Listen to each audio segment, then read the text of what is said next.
Smart saving plan తో మీ ఆత్మీయులకు ఉజ్వలమైన సురక్షితమైన జీవితం అందించండి. టాటా ఏఏతో ఇది సాధ్యం. అందరికీ నమస్కారం.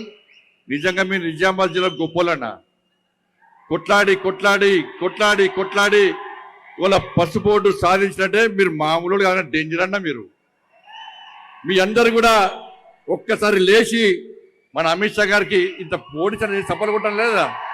భారత్ మాతాకి అమిత్ షా గారి నాయకత్వం, అమిత్ షా గారి నాయకత్వం, అమిత్ షా గారి నాయకత్వం.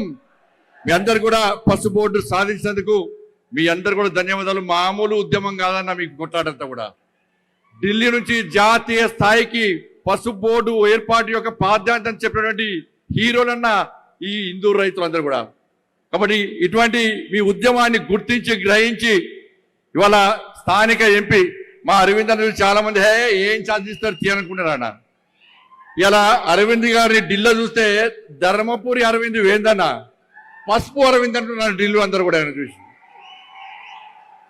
కాబట్టి ఇలా నరేంద్ర మోడీ గారు మీ ఆందోళన గుర్తించి అమిత్ షా గారి యొక్క ఆదేశం మేరకు ఇవాళ పసుపు బోర్డు ప్రకటించి ఇవాళ ఈ ప్రాంతానికి సంబంధించినటువంటి పల్లె గంగారెడ్డి గారిని చైర్మన్ గా నియమించి మీ అందరినీ ఆదుకోవడానికి ప్రయత్నం చేసిన ప్రభుత్వం ఇవాళ నరేంద్ర మోడీ గారి ప్రభుత్వం అన్న విషయాన్ని గుర్తుంచుకోండి. ఇది కేంద్ర ప్రభుత్వం, నరేంద్ర మోడీ ప్రభుత్వం రైతు ప్రభుత్వం. రైతును రాజు చేయాలనేది గత నినాదం. రైతును రాజు చేయాలనేది నా నరేంద్ర మోడీ నినాదం అన్న విషయాన్ని గుర్తుంచుకోండి. అందుకే రైతు సోదరులందరూ గ్రహించండి, మిమ్మల్ని ఆదుకుంటున్న ప్రభుత్వం మోడీ గారి ప్రభుత్వం. ఇది రైతు ప్రభుత్వం కాబట్టి ఎక్కడైనా రైతు ప్రభుత్వం అనేటువంటి నరేంద్ర మోడీ గారి ప్రభుత్వాన్ని ఆశీర్వదించండి. మాకు అండగా ఉండాల్సిందిగా మీ అందరికీ విజ్ఞప్తి చేస్తూ, అందరికీ ఇచ్చారు అవకాశం, బీజేపీకి అన్న ఒక అధికారం. అందరికీ నమస్కారం చేస్తూ ఇంత పెద్ద ఎత్తున మీ అందరికీ ఉద్యమ తెలిసి ముగిస్తున్నాను. భారత్ మాతాకి జై, జై శ్రీరామ్.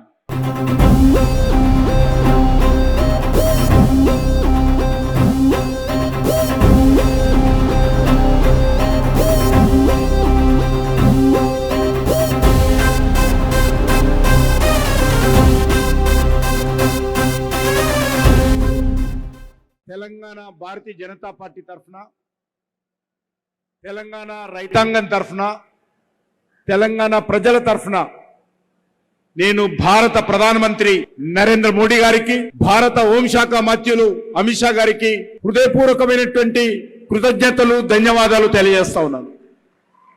అనేక సంవత్సరాల నిజామాబాద్ రైతుల యొక్క పసుపు బోర్డు ఏర్పాటు పోరాటం ఈ రోజు సాకారం కావడమే కాకుండా దేశానికి సంబంధించినటువంటి ఈ రోజు పసుపు మధ్యప్రదేశ్ లో, మహారాష్ట్రలో అనేక రాష్ట్రాలలో కూడా ఉత్పత్తి అవుతున్నప్పటికీ కూడా మరి తెలంగాణ రైతుల మీద, నిజామాబాద్ రైతులు ఉన్నటువంటి ప్రేమ కారణంగా నరేంద్ర మోడీ గారు ఈ యొక్క జాతీయ పసుపు బోర్డు హెడ్ క్వార్టర్ నిజామాబాద్ లో ఇవ్వడం ఏదైతున్నదో ఇది గొప్ప పరిణామం అని సందర్భంగా మనం చేస్తున్నాం. అందుకే నేను మనందరి తరఫున ధన్యవాదాలు తెలియజేస్తున్నాను. నరేంద్ర మోడీ గారి ప్రభుత్వము రైతాంగ పక్షపాత ప్రభుత్వము.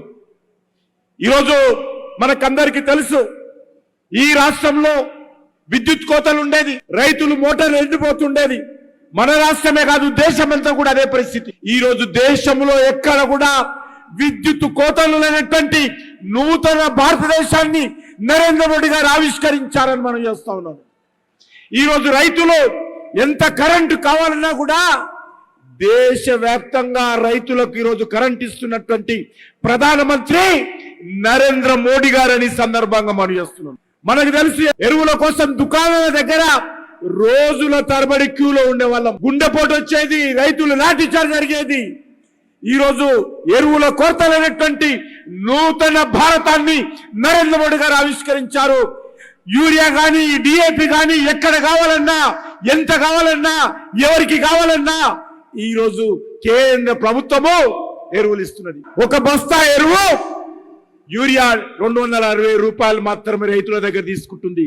కానీ కేంద్ర ప్రభుత్వము ఆ యూరియా మీద ఖర్చు పెడుతుంది 3500 పైచీలకు ఖర్చు పెట్టి సబ్సిడీ ఇచ్చి రైతుకు మాత్రము 267 రూపాయలు 267 రూపాయలు మాత్రమే రైతుల దగ్గర తీసుకుంటున్న విషయాన్ని మనం చేస్తా ఉన్నాను.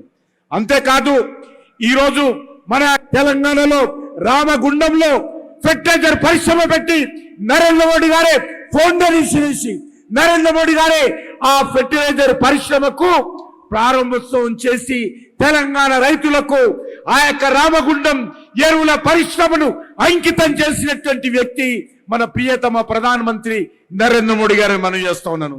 అంతేకాదు మనకందరికీ తెలుసు, ఈరోజు అనేక రకాలుగా రైతులకు సంబంధించి ప్రధానమంత్రి కిసాన్ సన్మాన్ నిధి పేరుతో ప్రతి రైతుకు సంవత్సరంలో 3 సార్లు అకౌంట్ లో డబ్బులు వేస్తున్నటువంటి ప్రధానమంత్రి నరేంద్ర మోడీ గారు బీజేపీ ప్రభుత్వం అని ఈ సందర్భంగా మనవి చేస్తూ, సమయం తక్కువగా ఉంది కాబట్టి ఒకటి మాత్రం మనవి చేస్తున్నాను.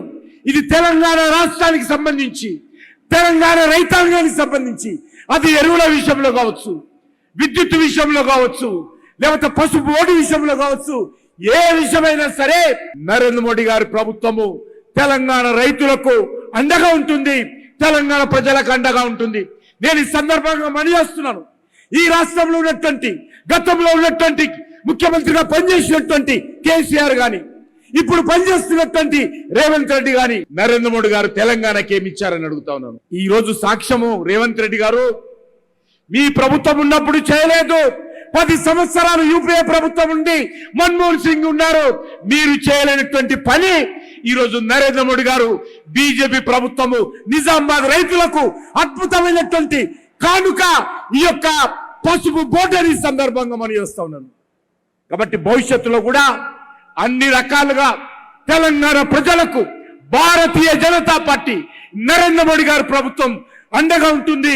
ప్రత్యేకంగా ఈ పసుపు బోర్డు రావడానికి మనకందరికీ అండగా నిలబడి కృషి చేసి మోడీ గారిని ఒప్పించి చివరకు కార్యాలయ ప్రారంభోత్సవాన్ని కూడా స్వయంగా వచ్చినటువంటి అమిత్ షా గారికి నేను తెలంగాణ రైతాంగం తరఫున, తెలంగాణ ప్రజల తరఫున మరొకసారి ధన్యవాదాలు తెలియజేస్తూ సెలవు తీసుకుంటున్నాను. భారత్ మాతాకి జై జవాన్.